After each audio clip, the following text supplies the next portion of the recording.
bahay ni mo lang. So pupunta na po kami ng mga Kensik kanang Itape Bohol. So yan, ready to kuan. Dito na po kami sa loob ng bangka. On board kami ngayon. On board. So naghihintay pa ng mga ibang pasahero kasi ang aga pa dito. Alas 4 pa mga Kensik, no? Alas 4 na. Alas 4 pa ba? Itong biyahe ba murag isik gani bro? Isik dito sa kaysa Siran ha? Umukay ng Siran ba? Sa maga pa dito mga Kensik. Wala pang alas 5 ha. Wala pang alas 5. Ito pong Port sa Itape. Sa kanang Talibo. Hilton puntahin ganyo. Ano mga Kensik, kanang iba na ba? No? Iba na siya. So ayan mga kalangga, no, nagre-ready na po ang bangka para para umalis. So ayan si Insik po, para nagpapahinga pa po siya ng konti dyan.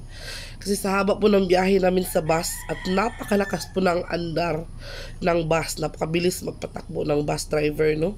Kaya parang nahilo-hilo pa si Insik dyan mga kalangga.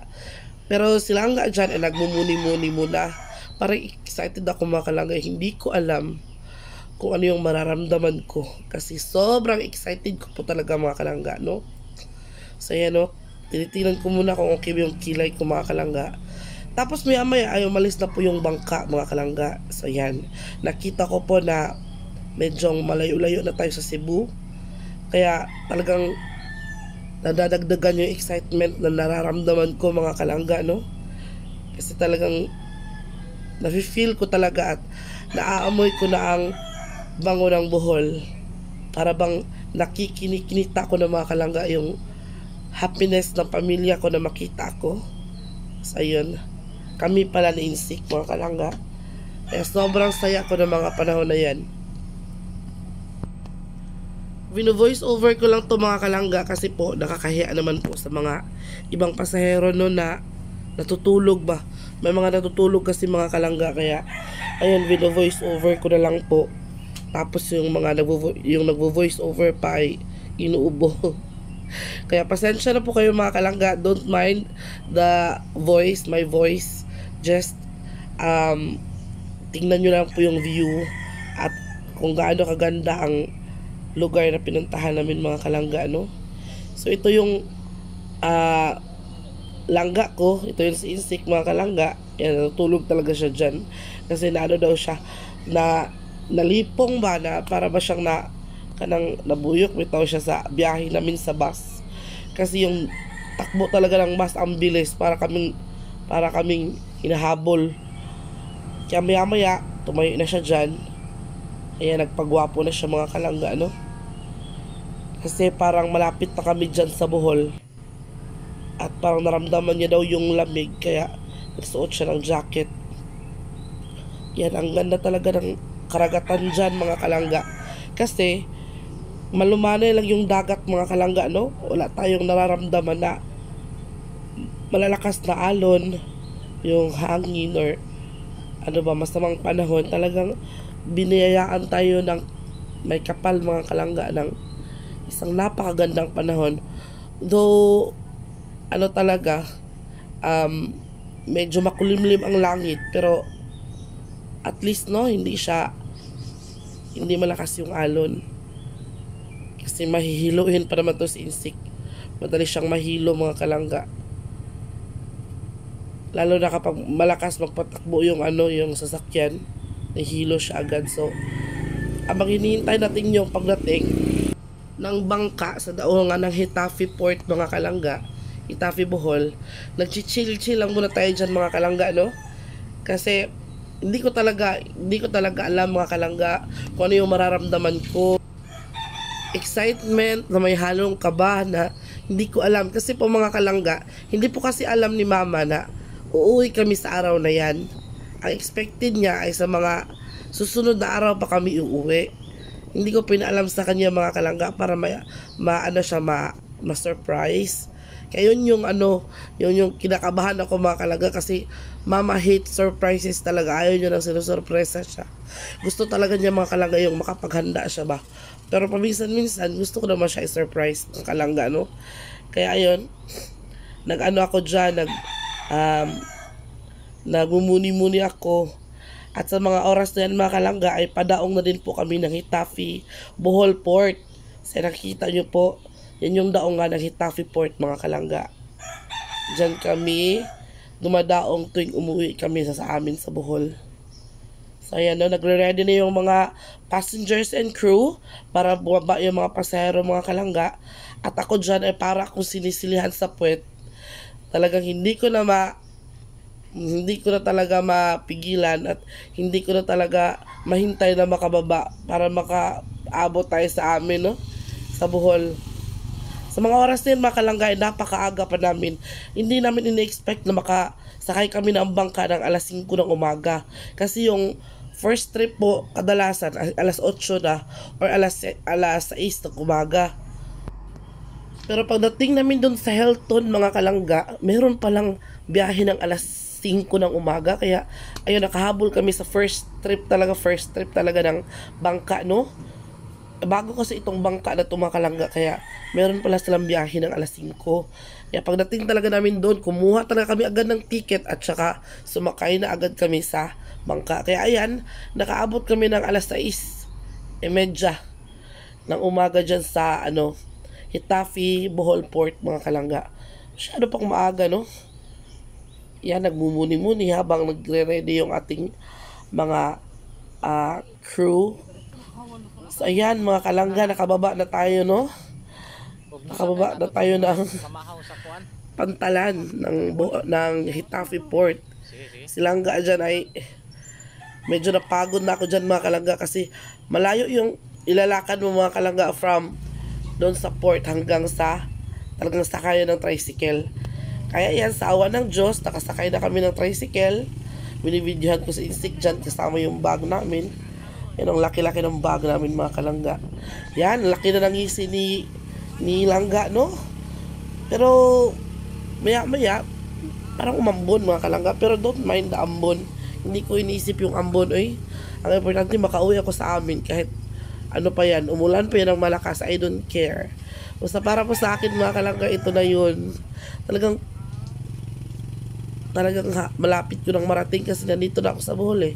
Ilang kembot na lang makakauwi na ako sa amin. For 1 year mga kalangga, hindi po ako nakauwi. Umuwi pala ako nung namatay yung daddy ko. Pero iba yun eh. Iba yun sa pag-uwi ko ngayon.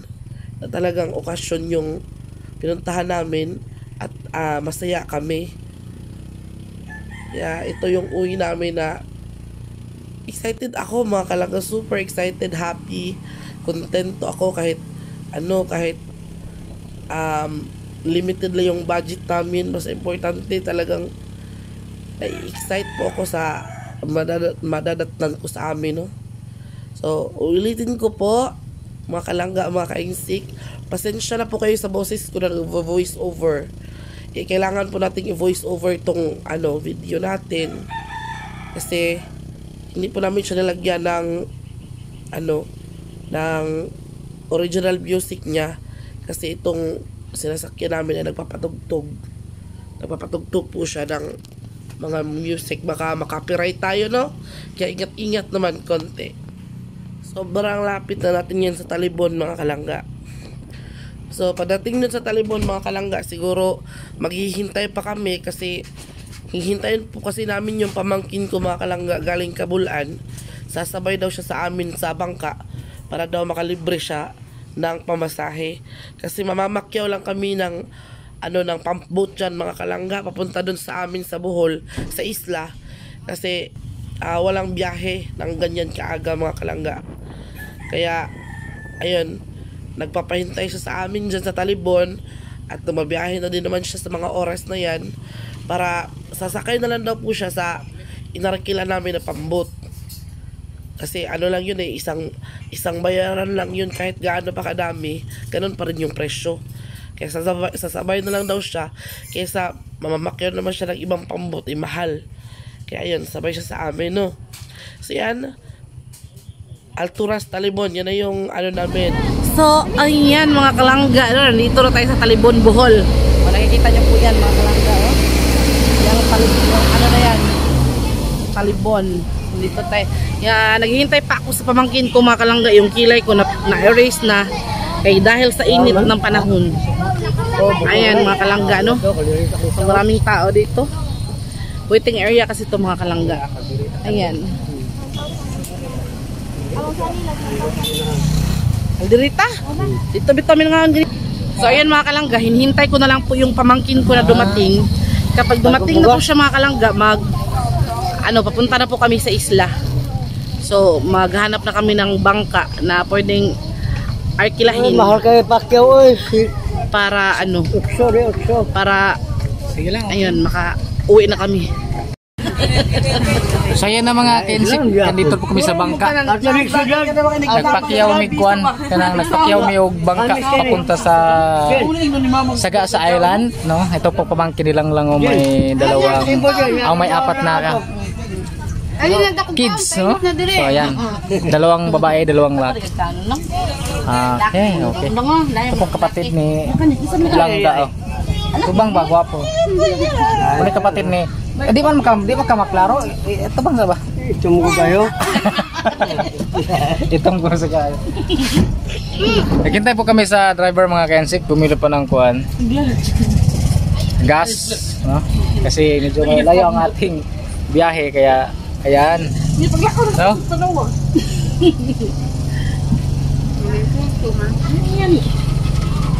100 kilos ako nun. O pag ganun nakaon. Ano lang? Nga, kani pag kumangkunan ako eh. Okay, pag kumangkunan ako nga partner in crime. Pero may tingog. Pwede pa lang. Ato na bat na nimong kamanghuran. Ang inahan mo. Buhatag balak sa gano. Di mo sa kumuingon no nga. Pangayoon akong bata kay babi akong sa kapait. Ang malayo sa anak. Yan po ang driver mga kensik. Pangayoon ay gwapo. Ya magpakit-sit pa ko sa gibog manok. Dang, dito sa mo ha. Dito. Tapos kabog na. Ay, ilan mang tatatundang? Ay, maliit din. Maliit din.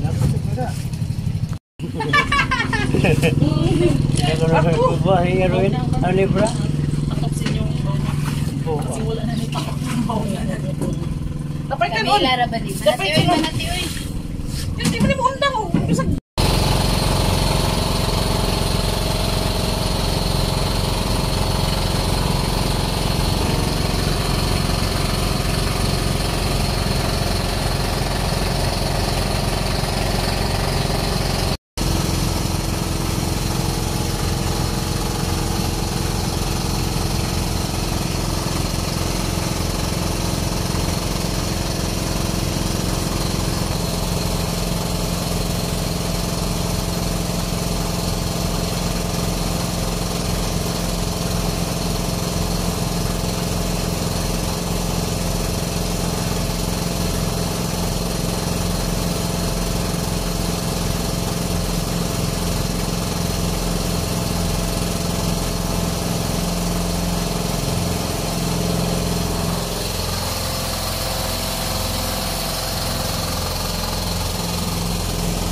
Maayaw mo.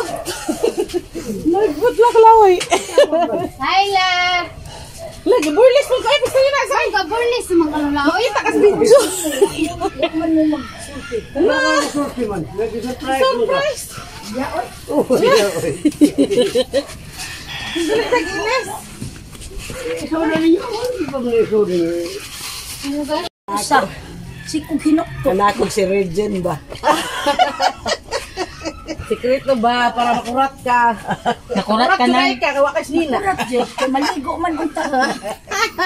Ya. Sige. Ano na makyaw lang. Lagi kay Pakyaw lang ni. wa pa manggoy ko an. Naman ni. Burles man. Tara ay nagtapok. Ada tay. Hadas na ko kaon. Kaysa man eh. Ay, Ako makabigo. Tina magkogi, tina magkogi edad. Tingkod na mo do. So ayun mga kalangga, no, nakarating na tayo dito sa amin sa Bohol.